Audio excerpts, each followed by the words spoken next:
తన సీటులో అనీజీగా కదిలాడు రాజేష్. ఉదయం నుంచి క్షణం తీరిక లేకుండా పనిచేస్తున్నా అప్పుడప్పుడు భూపతి పేరు తళుక్కుని మెరుస్తుంది. మనుషుల్ని పంపి తన గురించి తెలుసుకోవాల్సిన అవసరం ఏమిటో ఎంత ఆలోచించినా అర్థం కావడం లేదు. రాత్రి మాదిరిగానే మరో ప్రయత్నం జరగదని గ్యారంటీ లేదు. కేవలం రాసమణితో మాట్లాడినందుకే తన గురించి తెలుసుకోవాలనుకుంటున్నారా, లేక మరేదైనా కారణం ఉందా? మేము భూపతి మనుషులం అన్నాడా మనిషి. అంటే నగరంలో భూపతికి బాగా పేరుండుండాలి. ఆ పేరు మంచిదా చెడ్డదా అనేది వేరే విషయం. తన గురించి వాళ్ళు తెలుసుకోవడానికి ముందే భూపతి గురించి తను తెలుసుకోవాలి. ఎలా?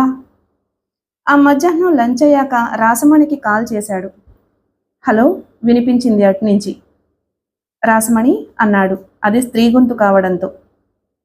కాదు, నా పేరు రమణిమాల. రాసమణి స్నానానికి వెళ్ళింది. మీరెవరు? నా పేరు రాజేష్ చెప్పాడు. ఈరోజు మీకు రాసమణితో అపాయింట్మెంట్ ఉందా? లేదు. మరెందుకు కాల్ చేశారు? సమాధానం ఏం చెప్పాలో తోచలేదు అతనికి. అంతకుముందు భూపతి మనుషులు తన గురించి తెలుసుకునే ప్రయత్నం చేయటం వల్ల రాసమణి చుట్టూ ప్రమాదకరమైన అంశాలు దాగున్నాయి అని భావించాడు. అందుకే చప్పున జవాబివ్వలేకపోయాడు. సమాధానం చెప్పరే? ఆ గొంతులో సందేహం. రొటీన్గా చేశాను చెప్పాడు. అవతల నుంచి నవ్వు. అది తెరలు తెరలుగా రాజేష్ చెవుల్ని తాకుతుంది. ఇందులో నవ్వడానికేముంది? ముఖం చిట్లించాడు. శారీరక సంబంధాలు తప్ప మానవ సంబంధాలతో పనిలేని వాళ్ళని రొటీన్గా పలకరిస్తే నవ్వురాదా మరి? మీతో ఓసారి మాట్లాడాలి. అపాయింట్మెంట్ తీసుకోండి. మళ్ళీ నవ్వు. ఎలా తీసుకోవాలి? రాసమని చెప్పలేదా? లేదు, మీరు చెప్పండి. అది ఆమె చెప్పబోతూ ఉండగా మధ్యలో మరో గొంతు కరుకుగా వినిపించింది. ఎవరితో మాట్లాడుతున్నావు? Sorry, wrong number. Call cut చేసింది ఆమె. తన సెల్ వైపు అయోమయంగా చూస్తూ ఉండిపోయాడు రాజేష్. పరిస్థితి చూస్తుంటే మళ్లీ చేయటం మంచిది కాదు అని తోచింది. రాసమణి వెనక బలమైన నెట్వర్క్ ఉందని, దాన్ని దాటి ఆమెను కలవడం అంత తేలిక కాదని అర్థమైంది అతనికి. తను అనవసరంగా ఆమె జోలికి వెళ్తున్నాడేమో అని సందేహం కలిగింది. రామ్ ప్రసాద్ హత్య కేసు దర్యాప్తు పని మీద వచ్చాను. నా పేరు యుగంధర్, సర్కిల్ ఇన్స్పెక్టర్ని చెప్పాడు మేనేజర్తో. కూర్చోండి. కుర్చీ చూపించి అంతవరకు చూసిన కంప్యూటర్ షీట్ మీద సంతకం చేసి దాన్ని పక్కన పెట్టి పేపర్ వెయిట్ ఉంచాడు ఎగిరిపోకుండా. కాలింగ్ బెల్ నొక్కి మెసెంజర్ వచ్చాక చెప్పాడు, 2 కాఫీ తీసుకురా. యుగంధర్ చూసి అడిగాడు, దర్యాప్తు ఎంతవరకు వచ్చింది? ప్రాసెస్లో ఉంది. ఎంతవరకు ఏమీ తెలియలేదు చెప్పాడు యుగంధర్. రాంప్రసాద్ వంటి ఎఫిషియెంట్ని చంపేంత తీవ్రమైన పరిస్థితులు ఏమొచ్చాయో ఎంత ఆలోచించినా అర్థం కావడం లేదు అన్నాడు మేనేజర్. అతను ఎలాంటివాడు? మొదటి ప్రశ్న అడిగాడు యుగంధర్. వేలెత్తి చూపే వ్యక్తి కాదతను. బ్యాంకు టైంకి ఓ అరగంట ముందొచ్చి పని ముగిశాక వెళ్ళేవాడు. సిబ్బంది మీద కానీ కస్టమర్ల మీద కానీ విసుక్కోవడం నేను ఎప్పుడూ చూడలేదు. అలాగే లోన్ రికవరీ విషయంలో చాలా సిన్సియర్ చెప్పాడతను.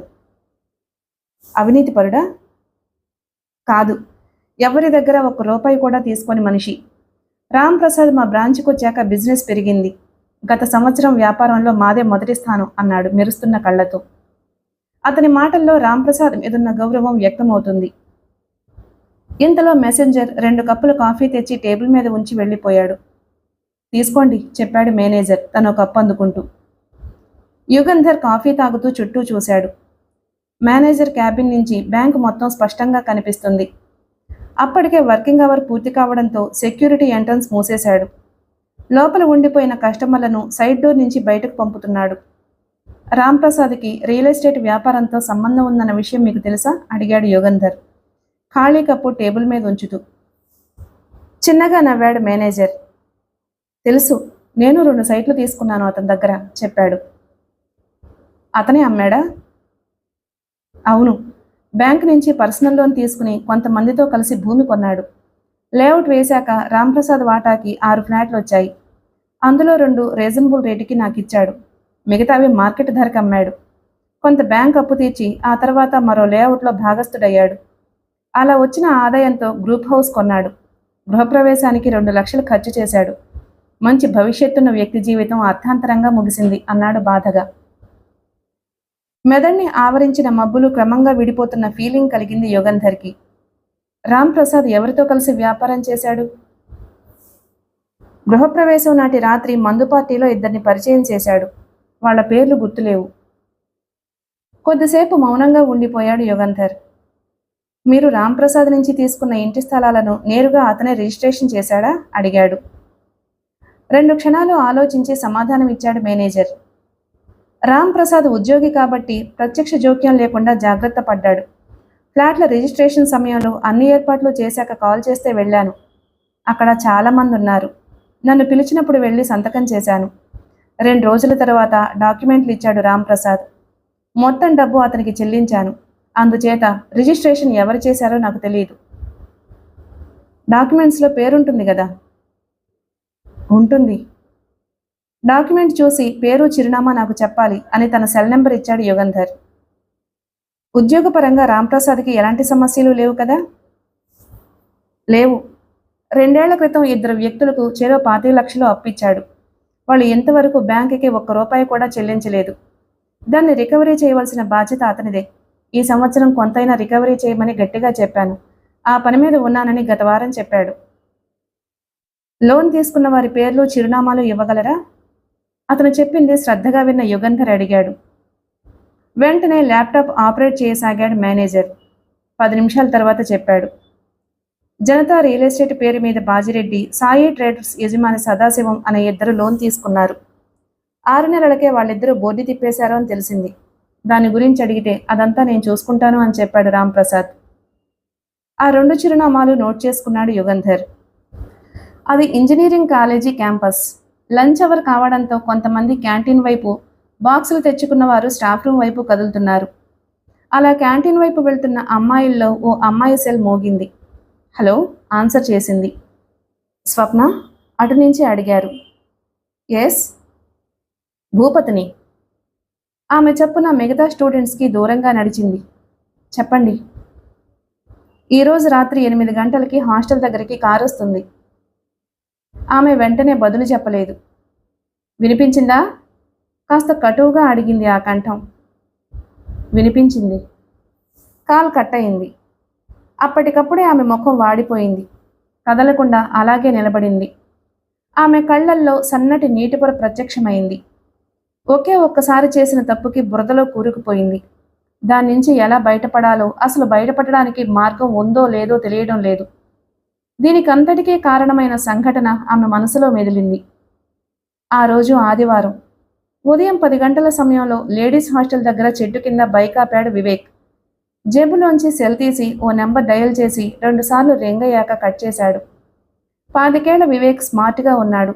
అతను వేసుకున్న టీషర్టు, జీన్స్ ప్యాంట్ నుంచి ఎవా స్ప్రే వాసన వెలువడుతోంది. హాస్టల్ బయట అక్కడక్కడ అమ్మాయిలున్నారు. వారందరినీ ఓసారి పరీక్షగా చూశాడు. అన్నీ పువ్వులే, దీని ప్రత్యేకత దానిది అనుకుని చిన్నగా నవ్వాడు. 10 నిమిషాలకి హాస్టల్ నుంచి బయటకొచ్చింది స్వప్న. అప్పుడే విరిసిన గులాబీలా ఉందామె. మెచ్చుకోలుగా తలూపి బైక్ స్టార్ట్ చేశాడు వివేక్. ఆమె కూర్చున్న మరుక్షణం కదిలింది బైక్. 2 చేతులతో అతని నడుం పట్టుకుని కూర్చుంది స్వప్న. ఇద్దరి మధ్య గాలి దూరడానికి సందు లేదు. నిత్యం అలాంటి దృశ్యాలు కనబడుతూనే ఉంటాయి కాబట్టి జనం పట్టించుకోవడం లేదు. ఓ డిపార్ట్మెంటల్ స్టోర్ దగ్గర బైక్ ఆపాడు వివేక్. ఇద్దరు లోపలికి వెళ్ళి కొన్ని వస్తువులు పర్చేజ్ చేశారు. అక్కడి నుంచి బయలుదేరి 5 నిమిషాల్లో జూ ఎదురుగా ఉన్న తొట్లకొండ చేరుకున్నారు. వివేక్ 2 ఎంట్రన్స్ టికెట్లతో కాటేజ్ టికెట్ తీసుకున్నాడు. ఎంట్రన్స్ నుంచి లోపలికి ఓ 1/2 కిలోమీటర్ వెళ్ళాక ఒక పక్క కుర్చీలో కూర్చున్న వాచ్మెన్కి టికెట్ చూపించాడు వివేక్. దాని మీదున్న నెంబర్ చూసి ఎటు వెళ్లాలో చెప్పాడు అతను. మరికొంత దూరం లోపలికి వెళ్ళాక అక్కడక్కడ విసిరేసినట్లు కనిపించాయి కాటేజీలు. ఉదయం 10 నుంచి సాయంకాలం 6 వరకు అక్కడ కాటేజీలు అద్దెకిస్తారని చాలా మందికి తెలియదు. తెలిసిన వారిలో ప్రేమికులే అధిక శాతం. ఆ ప్రాంతంలోకి కాటేజీలు బుక్ చేసుకున్న వారికి తప్ప ఇతరులకి ప్రవేశం ఉండదు. స్వప్నతో పాటు కాటేజీలోకి ప్రవేశించిన వివేక్ తలుపులు మూసి ఫ్యాన్ స్విచ్ వేశాడు. ఆ తరువాత తెరిచి ఉన్న కిటికీ నుంచి బయటకు చూశాడు. అంతా నిశ్శబ్దంగా, నిర్మానుష్యంగా ఉంది. చుట్టూ పచ్చని చెట్లతో అడవిలా కనిపిస్తుంది. వాటర్ బాటిల్, పెట్ కూల్ డ్రింక్, బిస్కెట్ ప్యాకెట్ ఉన్న బ్యాగు టేబుల్ మీద ఉంచింది స్వప్న. ఆమె గుండె స్వల్పంగా కంపిస్తుంది. ఏమిటి ఆలోచిస్తున్నావు? అడిగాడు వివేక్. ఏం లేదు చెప్పింది. ఈ ప్రదేశం బాగుందా? లేదు, భయంగా ఉంది. దేనికి? నిన్ను నమ్మి వచ్చాను. ఎవరికైనా తెలిస్తే బాగుండదు. యూ సిల్లీ అంటూ వెనక నుంచి గుండెలకు హత్తుకున్నాడు ఆమెను. ఆ స్పర్శకి శరీరం జలధరించింది. మరింత గట్టిగా హత్తుకుంటూ అలాగే నడిచి ఆమెతో పాటు మంచం మీద వెల్లకిలా పడ్డాడు. ఇద్దరి శరీరాల్లో రక్తం వడివడిగా పరిగెత్తసాగింది. ఆ రోజు రాత్రి 7 గంటలకి స్వప్నని హాస్టల్ దగ్గర దించి వెళ్ళిపోయాడు వివేక్. తలస్నానం చేసి మెసలో భోజనం ముగించుకుని నిద్రపోవడానికి మంచమెక్కిన స్వప్నశైల్కి రాత్రి 9 దాటాక ఓ కాల్ వచ్చింది. హలో, యథాలాపంగా ఆన్సర్ చేసింది. ఎంత కోరుకుంటే మాత్రం పార్ట్నర్ వీపు మీద గోళ్లతో గుచ్చుతారా? అటునుంచి వినిపించింది. వాట్? ఆదిరిపడింది స్వప్న. నీకు తెలియకపోవచ్చు, వీడియోలో స్పష్టంగా కనిపిస్తుంది. చప్పున సెకండ్ ఫ్లోర్లోని తన రూమ్ నుంచి బయటకు వచ్చిందామె. ఎవరు మీరు? ఏం మాట్లాడుతున్నారు? ఆందోళనగా అడిగింది. నేను ఏం మాట్లాడుతున్నానో నీకు తెలుసు. ఇకపోతే నా గురించి తెలుసుకోవడం అంత ముఖ్యం కాదు. తొట్లకొండ కాటేజీలో జరిగిన శృంగారం అంతా రికార్డ్ అయింది. మార్కెట్లోకి విడుదల చేస్తే సెన్సేషన్ క్రియేట్ చేస్తుంది. మతిపోయిన దానిలా ఉండిపోయింది స్వప్న. అనవసరంగా దాన్ని బయటపెట్టను కాబట్టి నువ్వేమీ కంగారు పడకు. నా దగ్గర డబ్బు లేదు, గొంతు పెగల్చుకుని చెప్పింది. తెలుసు, రేపు మళ్ళీ కాల్ చేస్తాను. కాల్ కట్ అయింది. పిచ్చి పట్టిన దానిలా చుట్టూ చూసింది స్వప్న. హాస్టల్ ఎంట్రన్స్లో తప్ప ఎక్కడా వెలుతురు లేదు. ఆ నిశీధిలో ఆమె గుండెలు దడదడా కొట్టుకుంటున్నాయి. అప్పటికప్పుడు ముఖం పీకిపోయింది. వెంటనే వివేక్ సెల్కి కాల్ చేసింది. Switched off. ఎన్నిసార్లు చేసినా ఉపయోగం లేకపోయింది. ఆ రాత్రి నిద్ర పట్టలేదు స్వప్నకి. ఈ సమస్యను ఎలా ఎదుర్కోవాలో అర్థం కాలేదు. ఒక్కసారిగా తన జీవితం అంధకారమైనట్టు తోచింది. మర్నాడు ఉదయం ఆమె సెల్కి మళ్ళీ కాల్ వచ్చింది. మీ హాస్టల్ పక్కనున్న బస్టాప్కి రా. ఒక అతడు నిన్ను కలిసి భూపతి మనిషిని అని చెప్తాడు. అతనితో మాట్లాడు చెప్పి కాల్ కట్ చేశాడు. స్వప్న వెళ్ళకూడదనుకుంది, కానీ వెళ్ళకపోతే విషయం ఏమిటో తెలియదు. అంతేకాదు, ఆ తర్వాత వాళ్ళు ఎలా రియాక్ట్ అవుతారో కూడా తెలియదు. భారమైన గుండెలతో జంకుతూ బస్టాప్ దగ్గరకు వెళ్ళింది. అప్పటికే అక్కడున్న ఓ మనిషి ఒక కవర్ చేతిలో పెట్టి చెప్పాడు, తెరిచి చూడు. వణుకుతున్న చేతులతో లోపల నుంచి ఓ ఫోటో బయటికి తీసింది. మంచం మీద 2 నగ్న శరీరాలు. ఫోటోకి ఫోజ్ ఇచ్చినట్లు అమ్మాయి ముఖం స్పష్టంగా కనిపిస్తుంది. చప్పున లోపలికి నెట్టేసింది దాన్ని. ఆ వ్యక్తి సెల్లులో ఎవరితోనో మాట్లాడి ఫోన్ స్వప్న చేతికిచ్చి కవర్ తీసుకున్నాడు. ఫోటో చూసావు కదా, నేను చెప్పింది అబద్ధం కాదు అని నువ్వు తెలుసుకోవాలని పంపాను. నెలకి 1 లేదా 2 సార్లు వీకెండ్లో నీతో పనిపడుతుంది. ఆ రోజు రాత్రి హాస్టల్ దగ్గర నుంచి కారులో బయలుదేరి ఉదయం తిరిగి హాస్టల్ దగ్గర దిగుతావు. ఇదంతా కాన్ఫిడెన్షియల్ కాబట్టి భయపడవలసిన అవసరం లేదు. నెలకి 10,000 నీ అకౌంట్కి జమ అవుతుంది. ఇది పార్ట్ టైం ఉద్యోగం అనుకో, లేదంటే నా పని నేను చేసుకుపోతాను. అట్నుంచి చెప్పింది రాత్రి మాట్లాడిన గొంతు. ఏమిటిదంతా? నేను ఏం పాపం చేశానని వేధిస్తున్నారు? బొంగురుపోయిన గొంతుతో అడిగింది స్వప్న. కన్నీళ్లు చెంపల మీద నుంచి జారుతున్నాయి. ఆమె బాధని రెట్టింపు చేస్తూ అవతల నుంచి నవ్వు వినిపించింది. నీ బాయ్ ఫ్రెండ్తో సెక్స్లో పాల్గొన్న దృశ్యాల్ని నెట్లో పెట్టినా లేదా ఫ్లెక్సీ బోర్డులో తయారు చేయించి మీ కాలేజీ చుట్టుపక్కల ప్రదర్శనకి ఉంచినా అది వేధింపు అవుతుంది. నీ రహస్యం దాచినందుకు బదులుగా డబ్బివ్వలేవు. నేనే నెలకి 10,000 ఇస్తానంటున్నాను. మరెందుకు ఆందోళన? ఆమె దగ్గర సమాధానం లేకపోయింది. ఆ తరువాత 10 రోజుల పాటు వివేక్ కోసం ప్రయత్నించింది. ఫోన్లో దొరకలేదు. తను చదువుతున్నాడని అతను చెప్పిన కాలేజీకి వెళ్ళింది. ఆ డిపార్ట్మెంట్లో వివేక్ అనే యువకుడు ఎవ్వరూ లేరు. తనని తెలివిగా ట్రాప్లోకి లాగి అతను తప్పుకున్నాడు అని అర్థం చేసుకుంది. ప్రశాంతంగా జీవించే విశాఖపట్నం ప్రజలు ఒక్కసారిగా తుళ్లిపడ్డారు. బ్యాంక్ ఆఫీసర్ రామ్ ప్రసాద్ హత్య చేసినందుకు 2 రియల్ ఎస్టేట్ వ్యాపారుల్ని పోలీసులు అదుపులోకి తీసుకోవడమే దానికి కారణం. మధురవాడలో 6 ఎకరాల భూమి అమ్మడానికి సిద్ధంగా ఉంది. దాన్ని కొనడానికి 1,50,00,000, అభివృద్ధి చేసి ఇంటి స్థలాలుగా మార్చడానికి మరో 50 లక్షలు కావాలి. అందుచేత పాత పరిచయం ఉన్న రామ్ ప్రసాద్ని కన్విన్స్ చేసి పార్ట్నర్గా తీసుకున్నాడు రాజిరెడ్డి. బ్యాంక్ నుంచి 15 లక్షలు పర్సనల్ లోన్ తీసుకుని తన వంతు పెట్టుబడి పెట్టడమే కాకుండా రాజిరెడ్డికి సుందరానికి చెరో 25 లక్షలు లోన్ ఇచ్చాడు.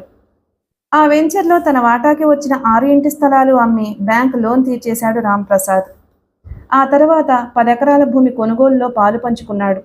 ఈసారి కూడా తన వాటా స్థలాలు అధిక శాతం అమ్మేసి గ్రూప్ హౌస్ కొన్నాడు. మిగిలిన సొమ్ము కుటుంబ సభ్యుల పేర డిపాజిట్ చేశాడు. రేటు మరింత పెరుగుతుందన్న నమ్మకంతో రాజిరెడ్డి తన భాగస్వామితో కలిసి సైట్లు అమ్మలేదు.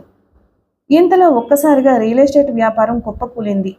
దాంతో రాజిరెడ్డి, సుందరం దిక్కుతోచిన స్థితిలో పడిపోయారు. అప్పుడే బ్యాంక్ లోన్ చెల్లించమని ఒత్తిడి చేశాడు రాంప్రసాద్. తన భాగస్వామి తమకి తలనొప్పిగా తయారు కావడంతో ఏం చేయాలో అర్థం కాలేదు భాగస్థులకి.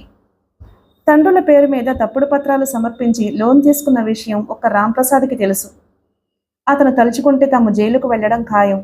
అందుచేత అతన్ని తమ మార్గం నుంచి తప్పించాలని అలా చేయటం వల్ల రెండో వెంచర్లో అమ్మగా మిగిలిన రాంప్రసాద్ సైట్లు తమ సొంతమవుతాయని భావించారు.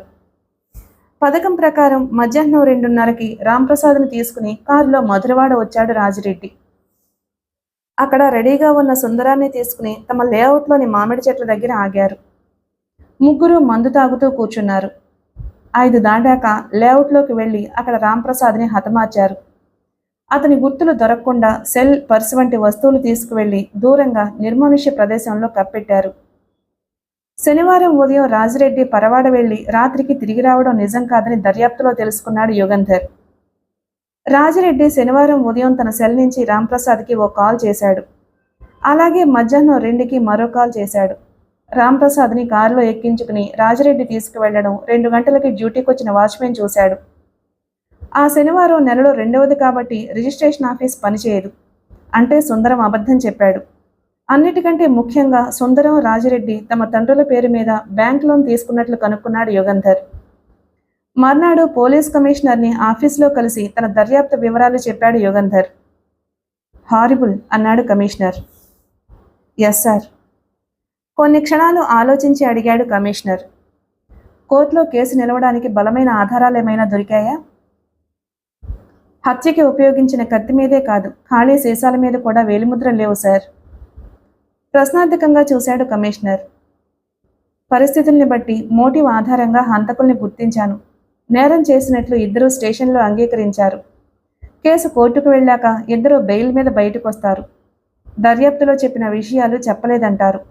హత్య జరిగిన సమయంలో రాజిరెడ్డి పరవాడలో ఉన్నట్లు ఎవరో సాక్ష్యం చెబుతారు. అలాగే సుందరం కూడా సాక్ష్యం ఏర్పాట్లు చేసుకుంటాడు. అంటే కేసు పోతుంది కదా? అవును సార్. కాసేపు మౌనం తర్వాత యుగంధర్ మొహంలోకి చూశాడు కమిషనర్. ఇంతవరకు మన సిటీలో ఇలాంటి నేరం జరగలేదు. దీన్ని ఉపేక్షిస్తే ల్యాండ్ మాఫియా కార్యక్రమాలు అధికమవుతాయి. మరిన్ని నేరాలు జరుగుతాయి. కేసుని ఆధారం చేసుకుని ల్యాండ్ మాఫియాకి తిరుగులేని హెచ్చరిక పంపాలి. నగరం ప్రశాంతంగా ఉంచడానికి మనం ఈ పని చేయాలి. కమిషనర్ ఏం చెబుతున్నాడో అర్థం చేసుకునే ప్రయత్నంలో మౌనంగా ఉన్నాడు యుగంధర్. నీకింకా పెళ్లి కాలేదు. మంచి పోలీస్ ఆఫీసర్ అనే పేరు ప్రజల్లో ఉంది, అవునా? యుగంధర్ చిన్నగా నవ్వి ఊరుకున్నాడు. పెందుర్తి పోలీస్ స్టేషన్లో పనిచేయాలి అనే ఆసక్తి నీకుందా? లేదు సార్. ఆ స్టేషన్ ఇన్స్పెక్టర్ పోతిన మల్లయ్యపాలెం స్టేషన్కి ట్రాన్స్ఫర్ అడుగుతున్నాడు. అతని 2 పిల్లలు మధురవాడ కాలేజీలో ఇంజనీరింగ్ చదువుతున్నారట. అందుకని నిన్ను పెందుర్తి ట్రాన్స్ఫర్ చేస్తాను చెప్పాడు కమిషనర్. మీ ఇష్టం సార్. అప్పుడు చెప్పాడు ఏం చెయ్యాలో. యుగంధర్ తెల్లబోయాడు. రాజేష్ సొంత ఊరికి విశాఖపట్నం నుంచి 2 గంటల ప్రయాణం. శనివారం సాయంకాలం బయలుదేరి తల్లిదండ్రులతో గడిపి సోమవారం ఉదయం డ్యూటీకి వస్తాడు. మిగతా రోజుల్లో ఓ రూమ్ తీసుకుని ఉంటూ మెస్లో తింటాడు. ఎలాంటి వ్యసనాలు లేకపోవడంతో కాలం ప్రశాంతంగా గడుస్తుంది. తల్లిదండ్రులు పెళ్లి చేసుకోమని ఒత్తిడి చేస్తున్నారు. 2 సంవత్సరాలు ఉద్యోగం చేసిన తర్వాత మాత్రమే చేసుకుంటాను అని చెప్పేశాడు. ఎందుకంటే ఇప్పుడు అతను ప్రొబేషనరీ ఆఫీసర్. ఈ మధ్యకాలంలో సంవత్సరం సెలవు పెట్టడంతో ప్రొబేషన్ పూర్తి కావడానికి ఇంకా సమయం పడుతుంది. రాజేష్ మనసులో ఎన్నో కోరికలున్నాయి. బీటెక్ తర్వాత టెస్ట్ రాసి బ్యాంకుకి సెలెక్ట్ అయ్యాడు. నిజానికి అతనికి ఇంకా చదువుకోవాలి అని ఉంది. ఉద్యోగం వచ్చాక దాన్ని వదిలేసి చదువుకోవడం అంటే చిన్న విషయం ఏమీ కాదు. అలాంటప్పుడు పెళ్లి చేసుకుంటే పూర్తిగా ఇరుక్కుపోతాడు. అందుకే తల్లిదండ్రుల్ని 2 సంవత్సరాలు ఆగమన్నాడు. తల్లిదండ్రులది కులాంతర వివాహం. ఆ సంగతి తెలియకుండా 20 ఏళ్లు పెరిగాడు. బీటెక్ చదువుతూ ఉండగా ఇంట్లో ఏవో కాగితాల కోసం వెతుకుతుంటే తల్లి స్కూల్ సర్టిఫికేట్ కనిపించింది. తల్లి కులం అందులో చూసి తెల్లబోయాడు. ఆ కాలంలో తల్లి ఊరుని ఎదిరించి పెళ్లి చేసుకుందట. ఈ కారణం చేతనే ఇరువైపుల బంధువులు ఆ ఇద్దరిని దూరంగా ఉంచారు. దృఢమైన వ్యక్తిత్వం తండ్రిది. తనకు న్యాయం అనిపిస్తే ఎంత కష్టమైనా చేసి చూపిస్తాడు. ఈ లక్షణం వల్లనే గ్రామంలో అతనికి మంచి పేరుంది. తండ్రి మాటకు తల్లి ఎదురు చెప్పదు. అలాంటి వారి కొడుకు కాబట్టే మంచి లక్షణాలు వచ్చాయి రాజేష్కి. ఎక్కడో అమెరికాలో చనిపోయిన మిత్రుడికి ఇచ్చిన మాట నిలబెట్టుకోవడానికి ఇదే కారణం. ఇప్పుడు దాన్ని గురించి అడిగేవాళ్ళు లేకపోయినా ఆత్మసాక్షి అంగీకరించలేదు. ఆలోచిస్తూ యథాలాపంగా ఓ చెక్కు మీద సంతకం చేసి ఓ క్షణం ఆగాడు. దాని అకౌంట్ నెంబరు కాగితం మీద రాసుకుని క్యాష్ కౌంటర్కి పంపాడు. ఏదో పనున్నట్టు క్యాష్ కౌంటర్లోకి నడిచాడు. అంతకుముందు తను సంతకం చేసిన చెక్కు అమౌంట్ తీసుకున్న వ్యక్తిని పరీక్షగా చూసి వెనక్కొచ్చాడు. వర్కింగ్ అవర్స్ అయిపోయాక లంచ్ తొందరగా ముగించి సిస్టమ్ ముందు కూర్చున్నాడు. నోట్ చేసుకున్న అకౌంట్ ఫైల్ ఓపెన్ చేశాడు. అది ఎల్ భూపతి పేరు మీద ఉన్న అకౌంటు. అంతకుముందు నెట్ సెంటర్ నుంచి రాసమణి సెల్ నంబర్ ద్వారా తీసుకున్న చిరునామా నిజమైంది కాదు. ఇప్పుడు ఏకంగా తిమింగలం చిరునామా చిక్కింది. చిరునవ్వు అతని పెదవుల మీద కదిలింది. ఎప్పటిలా ఉదయం ముద్దాయిల్ని సెల్ నుంచి బయటకు తీశాడు స్టేషన్ సెంట్రీ. అందరూ స్టేషన్ వెనుక ఉన్న టాయిలెట్స్ వైపు నడిచారు.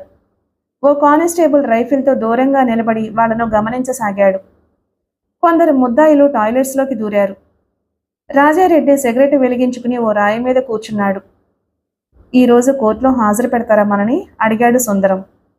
తలూపి చెప్పాడు రాజిరెడ్డి. నిన్న ఉదయం అరెస్ట్ చేశారు కాబట్టి 24 గంటలు కోర్టులో హాజరుపరచాలి. మెజిస్ట్రేట్ రిమాండ్కు పంపుతాడు. బెయిల్ దొరుకుతుందా? సందేహం వ్యక్తం చేశాడు సుందరం. రాజిరెడ్డి నవ్వాడు. ఇంటరాగేషన్లో నేరం అంగీకరించడం, ఆ తర్వాత కోర్టులో నేరం చేయలేదనడం మామూలే. కోర్టుకి సాక్ష్యం కావాలి, కానీ తర్కం కాదు. మన పథకం ఎక్కడ దెబ్బతింది? గొంతు తగ్గించాడు సుందరం. పథకంలో లొసుగులేదు. సాధారణంగా పోలీసులు తమకు ఉపయోగం లేని కేసుల్లో కష్టపడి పనిచేయరు. అందుకే చాలా కేసులు పరిష్కారం లేకుండా మూలన పడుతూ ఉంటాయి. కానీ మన దురదృష్టం కొద్దీ మిగతా వారికి భిన్నమైన పోలీస్ అధికారి ఈ స్టేషన్లో ఉన్నాడు, చెప్పాడు రాజిరెడ్డి. నాకు భయంగా ఉంది.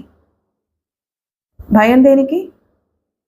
పోలీసులు వాళ్ళ పద్ధతిలో వాళ్ళు కేసు పెడతారు. మన పద్ధతిలో మనం బయటకు వస్తాం. ఒకసారి బయటకు వస్తే కేసు తారుమారవుతుంది. నవ్వి ఓ టాయిలెట్ ఖాళీ అవడంతో మరో కొత్త సిగరెట్ వెలిగించుకుని అటు కదిలాడు. అతని వైపు చూస్తూ ఉండిపోయాడు సుందరం. రాంప్రసాద్ని అడ్డు తొలగించాలి అన్న ఆలోచన రాజిరెడ్డి బయటపెట్టినప్పుడు వ్యతిరేకించాడతను. కానీ బ్యాంక్ అప్పు వడ్డీతో పాపంలా పెరిగిపోయింది. మొత్తం సొమ్ము వ్యాపారంలో చిక్కుకుపోవడంతో చేతిలో చిల్లిగవ్వలేదు. కొంతకాలం ఆగమని కోరిన రాంప్రసాద్ కుదరదన్నాడు. లోన్ ఇవ్వడం తను చేసిన తప్పని, అత్యాశకు పోయి ఇరుక్కుపోయారని, సొమ్ము కట్టకపోతే చర్య తీసుకుంటానని తెగేసి చెప్పాడు. దాంతో రాజిరెడ్డి బుర్రలో ఊపిరి పోసుకున్న పథకానికి తలూపాడతను. ఓ గంట తర్వాత సుందరం రాజిరెడ్డిలను విజిటర్స్ రూమ్లో కూర్చోమని మిగతా ముద్దాయిల్ని సెల్లులో ఉంచారు. స్టేషన్ అటెండర్ ఓ పార్లర్ నుంచి టిఫిన్ ప్యాకెట్లు తెచ్చి వారిద్దరికీ ఇచ్చాడు. టిఫిన్ తిన్నాక కాఫీ, సిగరెట్టు, వక్కపొడి తెచ్చాడు. రాత్రి లేని మర్యాద తెల్లవారేసరికి కనిపించడంతో ఆశ్చర్యంగా అడిగాడు రాజిరెడ్డి. ఇవన్నీ ఎవరు ఏర్పాటు చేశారు? ఇన్స్పెక్టర్ గారు రైటర్కి ఫోన్ చేసి చెప్పారట. యుగంధర్ లాంటి వ్యక్తి తమ పట్ల శ్రద్ధ చూపించాడంటే ఏదో కారణం ఉంటుంది. తమను జాగ్రత్తగా చూసుకోమని ఎవరో చెప్పుండాలి. ఎవరు చెప్పుంటారు? ఆలోచించాడు రాజిరెడ్డి. కానీ జవాబు తట్టలేదు. సిగరెట్ కాలుస్తూ మౌనంగా కూర్చున్నాడు. కానీ ఆలోచనలు బుర్రలో పరిగెడుతున్నాయి. ప్రస్తుతం భూముల మీద పెట్టిన పెట్టుబడి తిరిగి రావాలంటే 2-3 సంవత్సరాలు పడుతుంది. మంచి లాయర్ని ఏర్పాటు చేయమని స్నేహితుడికి చెప్పాడు. అవసరమైతే కారం వేసి డబ్బు రెడీ చేయమన్నాడు. రాంప్రసాద్ని హతమారిస్తే బ్యాంకులో నుంచి బయటపడొచ్చునని, అతనికి ఇచ్చిన వాటిలో మిగిలిన సైట్లు సొంతమవుతాయని ఆశించాడు. హత్యకి మోటివ్ కనుక్కోవడం అసాధ్యమని భావించాడు. కానీ అంతా తల్లక్రిందులైంది. రాంప్రసాద్ని తమ పార్ట్నర్ అని తెలుసుకోవడంతో దర్యాప్తు ఊపందుకుంది. తప్పుడు పత్రాలతో తామిద్దరికి లోన్ ఇచ్చిన విషయం తెలియడం వల్ల మోటివ్ అర్థమైపోయింది. ఇప్పుడు సమర్థుడైన లాయర్ని పెట్టుకుని కేసు నుంచి బయటపడాలి. రాజిరెడ్డి ఆలోచనలు చెదరగొడుతూ స్టేషన్ ముందు జీపాగింది. యుగంధర్ లోపలికొచ్చి విజిటర్స్ గదిలో కూర్చున్న వాళ్ళని చూసి చిన్నగా నవ్వి తన రూంలోకి వెళ్ళాడు. 2 నిమిషాల తరువాత స్టేషన్ రైటర్ ప్రవేశించి సెల్యూట్ చేసి చెప్పాడు. సార్, రాజిరెడ్డిని కోర్టులో హాజరు పెట్టడానికి అవసరమైన పేపర్స్ రెడీగా ఉన్నాయి. కోర్టుకు తీసుకువెళ్ళడానికి వ్యాన్తో పాటు ఎస్కార్ట్ని రమ్మన్నాను. గుడ్. రాజిరెడ్డిని సుందరాన్ని తీసుకువెళ్లి హత్య జరిగిన ప్రదేశాన్ని పరిశీలించి వస్తాను చెప్పాడు. ఓ 10 నిమిషాల తర్వాత జీపు బయలుదేరింది. యుగంధర్ జీపు డ్రైవ్ చేస్తుంటే రాజిరెడ్డి సుందరం వెనక సీట్లలో కూర్చున్నారు. మెయిన్ రోడ్డులోకి ప్రవేశించి కొంత దూరం వెళ్ళాక కుడిపక్కకు తిరిగింది జీప్. బాంబే కాలనీ పక్క నుంచి మట్టి రోడ్డులో 1 కిలోమీటర్ వెళ్లి 3 తాటి చెట్ల దగ్గర ఆగింది. దిగండి చెప్పాడు యుగంధర్. వాళ్ళు దిగాక అడిగాడు, ఈ లేఅవుట్ మీరు వేసిందే కదూ? రాజిరెడ్డి తల ఊపాడు. 10 ఎకరాల భూమిలో 38 ఫ్లాట్లు వేశారు. అందులో రాంప్రసాద్ వాటాగా వచ్చిన 10లో 6 అమ్మేశారు. మిగిలిన 4 మీ 28 కలిపి మొత్తం 32 బిట్లు ఇక్కడున్నాయి, అవునా? అడిగాడు యుగంధర్. ఉలికిపాటుని నేర్పుగా కప్పిపుచ్చుకుని రాజిరెడ్డి తలాడిస్తే గుడ్లు మెటకరించి చూశాడు సుందరం. రాంప్రసాద్ శవం ఈ సైట్లో పడుంది. మద్యం సేవించినట్లు పోస్టుమార్టం నివేదిక తేలింది. అంటే అతనితో తాగించి ఇక్కడికి తీసుకొచ్చి హత్య చేశారు. కడుపులో 8 అంగుళాల మేర కత్తిగాయాలు 3 ఉన్నాయి. మీ ఇద్దరిలో కత్తితో పొడిచిందెవరు? కదలకుండా రాంప్రసాద్ని పట్టుకున్నదెవరు? ఆ ఇద్దరి ముఖాలు మాడిపోయాయి. 3 గ్లాసుల్లో మందు పోసుకుని తాగుతూ రాంప్రసాద్ చూడకుండా మీ గ్లాసుల్లోది నేల మీద వంపేశారు. అంతేకాదు, అతని గ్లాసులో మందు ఎక్కువ పోశారు. పార్టీ చేసుకోవడం నిత్యం మీకు మామూలే కాబట్టి అతను మిమ్మల్ని అనుమానించలేదు. పగలే మనుషులు తిరగని ఈ ప్రాంతంలో సాయంకాలం హతమారిస్తే శవం ఆచూకీ చెక్కదని అనుకున్నారు. ఎందుకంటే నడుమెత్తి గడ్డి మధ్య పడిన శవం బయటికి కనిపించదు. కొంతకాలానికి కుళ్ళిపోయి పురుగులు పట్టి శరీరం శిథిలమవుతుంది. ఎలాగూ ఈ సైట్లలోకి మీరు తప్ప ఎవ్వరూ రారు కాబట్టి మట్టిలో కలిసిపోతుంది. బ్రహ్మాండమైన పథకం, కానీ చిన్న లోపం నవ్వాడు యుగంధర్. రాజిరెడ్డి తుళ్ళిపడి చూశాడు. అక్కడున్న 3 తాడి చెట్లు పోతువి. వేసవి ప్రారంభంలో వాటి నుంచి కళ్ళు తీస్తారు. మొదట్లో రోజుకి ఒకసారి, అది ఉదయం కళ్ళు కోసం చెట్టెక్కుతారు. అక్కడి నుంచి కనిపించింది రాంప్రసాద్ శవం. కావాలంటే పైకి చూడండి. ఇద్దరూ అప్రయత్నంగా తలెత్తారు. కళ్ళు కుండలు వేలాడుతున్నాయి. చుట్టూ పరిశీలనగా చూశాడు యుగంధర్. అంతా నిర్మానుష్యంగా నిశ్శబ్దంగా ఉంది. కనుచూపు మేర ఇళ్ళు లేవు. కారులో కూర్చుని మీ ముగ్గురు మందు తాగిన చోటుకు పదండి. అక్కడ మీకు మరిన్ని ఆసక్తికరమైన విషయాలు చెబుతాను చెప్పాడు. ఇద్దరు అటు అడుగులు వేశారు. ఏదో కనిపించినట్లు వంగి నేల మీద గడ్డిలోకి చూస్తూ ఉండిపోయాడు యుగంధర్. వాళ్ళిద్దరూ 10 అడుగులు వెళ్ళాక తలెత్తాడు. పౌచ్ నుంచి పిస్టల్ బయటకు తీసి స్టార్ట్ వెనక్కి లాగాడు. ముందు నడుస్తున్న రాజిరెడ్డికి గురిపెట్టి ట్రిగ్గర్ నొక్కాడు. ఢామ్ అనే చప్పుడుతో తోట దూసుకు వెళ్ళి అతని వెన్నులోకి ప్రవేశించింది. నేల మీద బోర్లా పడ్డాడతను. అది చూసి ఒక్కసారి పరుగందుకున్నాడు సుందరం. యుగంధర్ చేతిలోని పిస్టల్ రెండోసారి పేలింది. పరిగెడుతున్న సుందరం తోట తగిలి తూలి పడ్డాడు. గడ్డిలో పడిన బుల్లెట్ ఎంటీ కేసులో అందుకుని జేబులో వేసుకున్నాడు. సెల్ తీసి ఓ నెంబర్కి కాల్ చేసి చెప్పాడు. ఆపరేషన్ పూర్తయింది సార్.